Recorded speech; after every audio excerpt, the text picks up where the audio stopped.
약으로 떡이 진 상태라는 말이 우리나라 노년내과 의사들 사이에 빈번하게 쓰인다고 합니다. 일본에서는 이런 상태를 약절임이라고 부른다죠. 약을 하도 많이 먹어서 약으로 절여진 몸이라는 것이죠.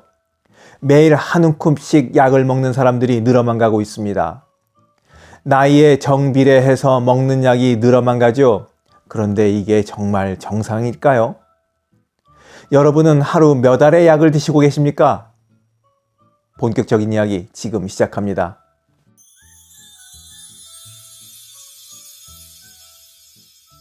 안녕하셨습니까? 함께 깨우치고 함께 성장하는 원더풀 인생 후반년의 파파홍입니다.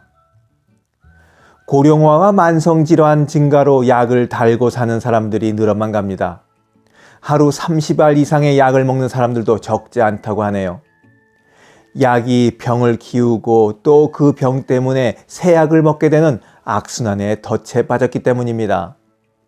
낙상으로 누워 지내게 된 65세 윤 씨의 병력을 보면 약의 부작용을 치료하기 위해 새로운 약이 처방되는 이른바 처방연쇄의 폐해를 적나라하게 볼 수 있습니다.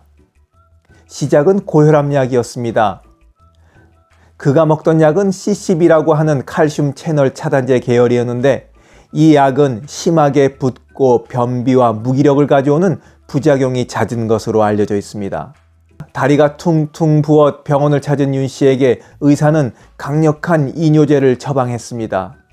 이 약을 먹기 시작하면서 화장실을 자주 가다 보니 요실금이라 생각돼 비뇨기과에서 요실금 치료제를 처방받았습니다.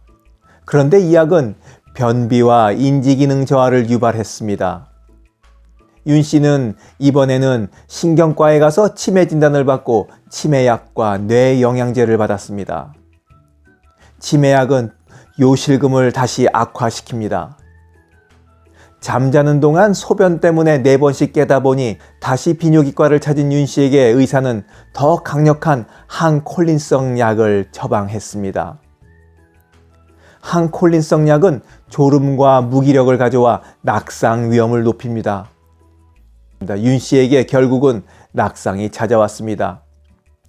이처럼 증상만을 쫓아 내과와 비뇨기과, 신경정신과를 돌다 보니 처방의 원인과 결과가 꼬리를 무는 무한 반복이 일어나게 된 것입니다. 그 과정에서 환자의 심신은 만신창이가 되고 결국 낙상으로 누워 지내는 신세가 되고 말았던 거죠. 이런 상황을 앞서 말씀드린 것처럼 약으로 떡이 진 상태라고 부릅니다. 고령화와 만성질환 증가로 여러 약을 함께 복용하는 사람들의 수가 갈수록 늘어가고 있습니다. 한국의 65세 이상 성인 중 5개 이상의 약물을 복용하는 사람이 약 260만 명이고 10개 이상 약물을 복용하는 사람의 수는 81만 5천 명에 이른다고 합니다. 더구나 한 증상에 알약 하나만 주는 것이 아니지 않습니까? 조제받은 작은 약봉투 하나에는 적어도 서너 알의 약들이 들어 있습니다. 이렇게 여러 개의 약을 먹도록 부추기는 원인들의 중심에는 첫 번째가 진료과 중심의 의료 시스템 때문입니다. 환자는 증상에 따라 각기 다른 병원, 다른 진료과를 찾아갑니다. 3분 진료에 쫓기는 의사들은 각기 자기 과에만 초점을 맞춰 약물을 처방하면 그뿐이고 환자가 다른 과에서 어떤 약을 처방받아 복용하고 있는지까지 신경 쓸 겨를이 없습니다. 결국 각 진료과에서 그때그때 처방해주는 약들이 쌓이게 되는 것이죠.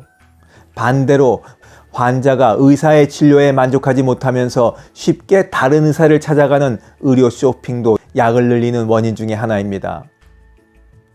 이런 때는 사실 누군가가 약물을 점검해 중복되거나 과다한 약물 복용을 줄이게 해야 하는데 이 같은 약물 조정 작업은 전문성이 필요하고 상당한 수고가 따르지만 의료 수가가 보장되지 않는다는 현실적 문제 때문에 아무도 하는 이가 없습니다. 그럼 우리는 약에 의존하지 않고 살려면 어떻게 해야 할까요? 노인 전문 의사가 쓴 도서 80세의 벽에서는 의사에게 의존하지 말 것과 의사의 말을 무조건 받아들이지 말라고 일침을 가합니다. 왜냐하면 의사는 환자의 증상을 없애는 데 몰두할 뿐 환자의 건강에는 관심이 없기 때문입니다. 앞서 말씀드린 윤 씨의 사례가 아주 그 좋은 예가 되겠습니다. 두 번째로 약으로 손쉽고 빠르게 고치려는 생각을 없애야 합니다. 사실 약도 증상을 완화시켜 줄 뿐이지 병을 낫게 해주지는 못합니다. 고혈압 약만 생각해도 그렇지 않습니까? 혈압을 낮춰줄 뿐이지 고혈압병을 아주 싹 낫게 해주지는 못합니다. 병이 생기면 일시적으로 통증이나 증상을 완화시키기 위해서 약의 도움을 받을 수는 있지만 병이 생기게 된 원인을 더듬어 따져들어가 환자 스스로 원인을 제거하기 위해 노력해야 합니다. 지금 몸이 아프거나 불편한 증상들이 나이가 먹어서가 아니라 어쩌면 먹고 있는 약의 부작용일 수도 있다는 생각을 심각하게 해보셔야 하겠습니다.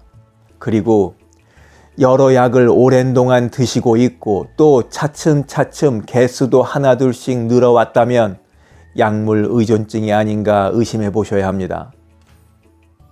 약물 의존증, 그거 별거 아닙니다. 몸이 어디가 아프다고 할 때 무슨 약을 먹어야 하나 먼저부터 떠올리신다면 그게 바로 약물 의존증인 거죠. 영상을 보신 모든 분들이 습관 고치고 운동 열심히 해서 먹고 있는 약을 줄여나가길 바라면서 오늘의 이야기를 마치도록 하겠습니다. 원더풀 인생 후반전에 건강 이야기는 계속됩니다. 감사합니다.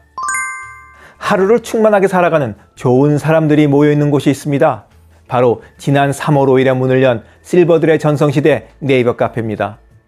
서로를 격려하고 응원해주는 넓은 마음과 나와 다른 생각을 지닌 사람까지 포용할 수 있는 열린 마음을 갖고 계시다면 실버들의 전성시대에 가입하시기 바랍니다. 댓글란 맨 위에 적어놓은 링크를 누르시면 가입할 수 있습니다. 아주 쉬워요.